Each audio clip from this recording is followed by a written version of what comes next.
ಜಿ5 ಇರುವಾಗ ನೀವು ನಿಮ್ಮ ನೆಚ್ಚಿನ ಶೋಗಳನ್ನ ಎಂದಿಗೂ ಮಿಸ್ ಮಾಡಿಕೊಳ್ಳುವುದಿಲ್ಲ. ಅದು ಸಂಪೂರ್ಣ ಉಚಿತವಾಗಿ. ಭಗವಂತ, ಇದನ್ನ ಹೇಳಕ್ಕ ನೀನು ಬಂದಿದ್ದು?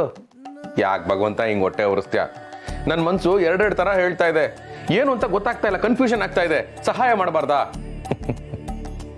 ಸಾಧ್ಯ ಆಗದೆ ಇರುವಂತ ಸಂದರ್ಭದಲ್ಲಿ ನಾನ್ ಕೈ ಹಿಡಿಬಲ್ಲೆ, ಆದ್ರೆ ನಿನಗೆ ಸಾಧ್ಯ ಆಗುವಂತ ವಿಚಾರದಲ್ಲಿ ನಾನು ಯಾಕೆ ಮಧ್ಯ ಬರಲಿ?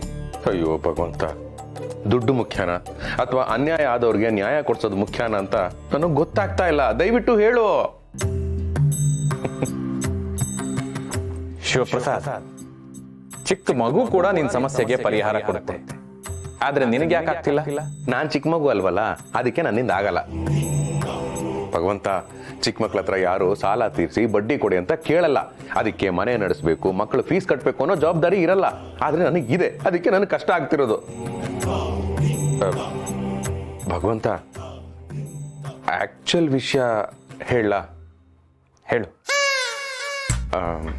ಅದು ನನ್ನ ಫ್ರೆಂಡ್ ಬಾಬು ಇದ್ದಾನಲ್ಲ, ಅವನು ಎಲ್ಲ ವಿಡಿಯೋಗಳನ್ನು ನೋಡಿದ್ನಂತೆ. ಅದರಲ್ಲಿ ಯಾರ ಮೇಲೂ ದೌರ್ಜನ್ಯ ಆಗಿಲ್ಲ, ಎಲ್ಲ ಮ್ಯೂಚುವಲ್ ಆಗಿರೋ ಥರ ಅನಿಸ್ತಿದೆ ಅಂತ ಅವನು ಹೇಳ್ದ. ಹಾಗಿರುವಾಗ ದುಡ್ಡಿಸ್ಕೊಳ್ಳೋದು ಓಕೆ ಅಲ್ವಾ? ಶಿವಪ್ರಸಾದ್, ಕಣ್ಣಿನಲ್ಲಿ ನಿಜವನ್ನ ಕಾಣಬಹುದು, ಆದ್ರೆ ಕಣ್ಣು ಕಂಡಿದ್ದೆಲ್ಲ ನಿಜ ಆಗ್ಬೇಕಾಗಿಲ್ವಲ್ಲ. ಆ ಹೆಣ್ಣು ಮಕ್ಕಳಲ್ಲಿ ಎಷ್ಟೋ ಜನ ಒತ್ತಾಯದಿಂದ ದೌರ್ಜನ್ಯಕ್ಕೊಳಗಾಗದೇ ಇದ್ರು ಒತ್ತಡದಿಂದ ದೌರ್ಜನ್ಯಕ್ಕೊಳಗಾಗಿರ್ಬೋದಲ್ವಾ?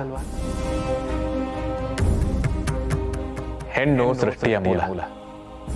ಹೆಣ್ಣಿಗೆ ಅಗಾಧವಾದ ಗೌರವವಿದೆ, ಅಪಾರವಾದ ಶಕ್ತಿ ಇದೆ. ಆದ್ರೆ ಎಲ್ಲಾ ಹೆಣ್ಮಕ್ಳು ಶಕ್ತಿವಂತರಾಗಿರೋದಿಲ್ಲ.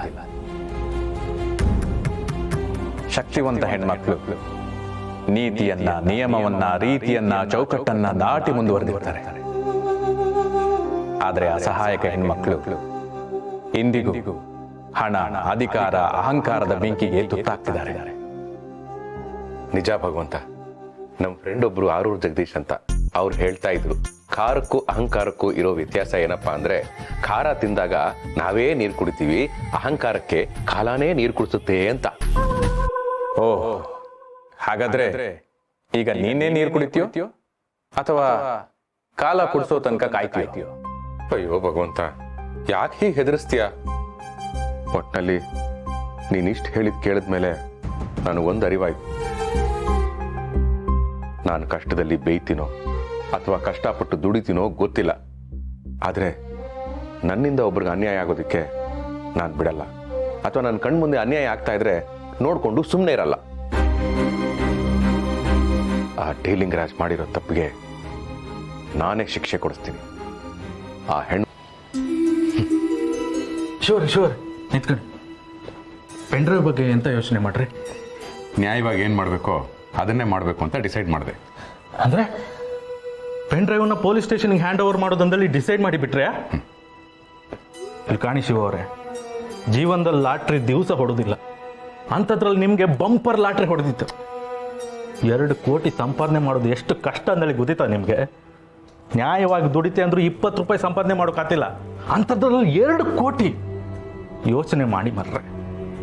ಹೌದು ಬಾವ, ವಯಸ್ಸಲ್ಲಿ ನಾನು ನಿಮಗಿಂತ ಚಿಕ್ಕವಳು, ಆದರೂ ಒಂದು ಮಾತು ಹೇಳ್ತೀನಿ, ತಪ್ಪು ತಿಳ್ಕೊಬೇಡಿ. ಹೇಳು.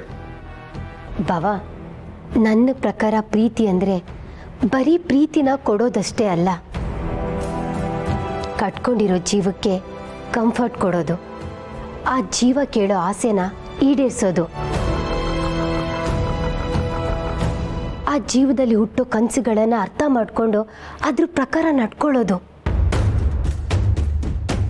ಪ್ರತಿಯೊಂದು ಹೆಣ್ಣಿಗೂ ಆ ಥರದೊಂದು ಕನಸಿರುತ್ತೆ ಬಾವ, 100 ಆಸೆಗಳಿರುತ್ತೆ. ಆದರೆ ಅಂಥ ವಿಷಯದಲ್ಲಿ ನಮ್ಮ ಅಕ್ಕ ದಡ್ಡಿ, ಅವಳಿಗೆ ಕನಸುಗಳಿಲ್ಲ, ಆಸೆಗಳಿಲ್ಲ ಅಂತ ನೀವು ಅಂದ್ಕೊಂಡಿರ್ಬೋದು. ಆದರೆ ನನಗನ್ಸೋದೇನು ಗೊತ್ತಾ, ಅಕ್ಕ ತುಂಬ ಬುದ್ಧಿವಂತೆ. ಅವಳು ಕನಸುಗಳನ್ನು ಬಚ್ಚಿಟ್ಕೊಂಡಿರ್ತಾಳೆ, ಅಥವಾ ತನ್ನೊಳಗೆ ಹೊಡೆದು ನುಚ್ಚು ನೂರು ಮಾಡ್ಕೊಂಡಿರ್ತಾಳೆ. ಯಾಕಂದ್ರೆ ಅಕ್ಕಂಗೆ ಮನೆ ಪರಿಸ್ಥಿತಿ ಏನು ಅಂತ ಗೊತ್ತು. ಬಾವ, ನೀವು ತಗೊಳ್ಳೋ ನಿರ್ಧಾರದಿಂದ ನಿಮ್ಮ ಹೆಂಡತಿ ಮಕ್ಕಳು ಆಸೆನ ಈಡೇರಿಸ್ಬೋದು.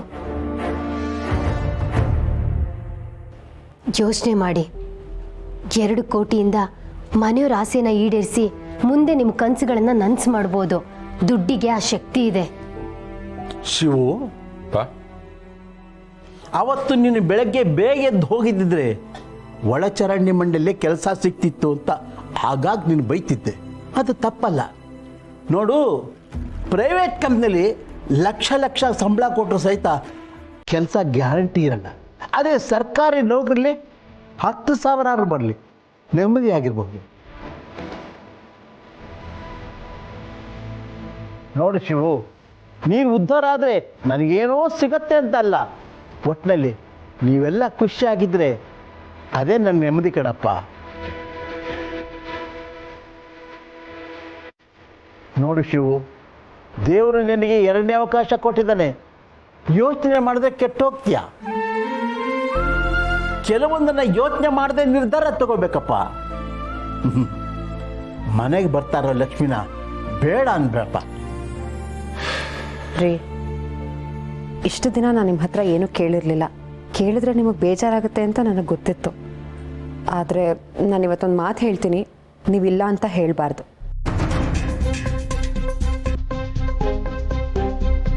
2 ಕೋಟಿ ದೊಡ್ಡ ಮೊತ್ತ. ಆದರೆ ಒಂದು ಹೆಣ್ಣಿನ ಕಣ್ಣೀರಿನ ಮುಂದೆ ಯಾವ ದುಡ್ಡು ದೊಡ್ಡದಲ್ಲ.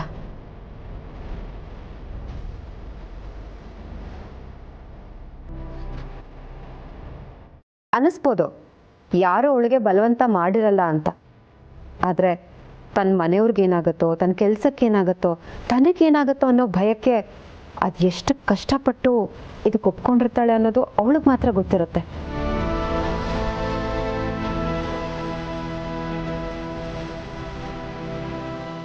ನಮ್ಮ ಮನೆ ಮೇಲಿರೋ ಸಾಲ 30 ಅಲ್ಲ 50 ಲಕ್ಷನೇ ಆಗಲಿ, ದುಡ್ಡು ಕೊಟ್ಟವರೆಲ್ಲ ಮನೆ ಮುಂದೆ ಬಂದು ಗಲಾಟೆ ಮಾಡಲಿ, ಈ ಮನೆ ಮಾರೋ ಪರಿಸ್ಥಿತಿ ಬಂದರೂ ನೀವಿದ್ದೀರಲ್ರಿ.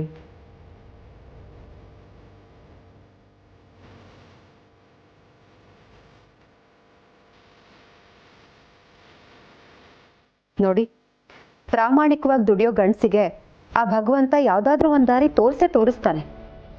ಆದರೆ ಇಂಥ ದುಡ್ಡು ನಮ್ಮ ಮನೆಗೆ ಹೊಸಲೊಳಗಡೆ ಬರಬಾರ್ದು.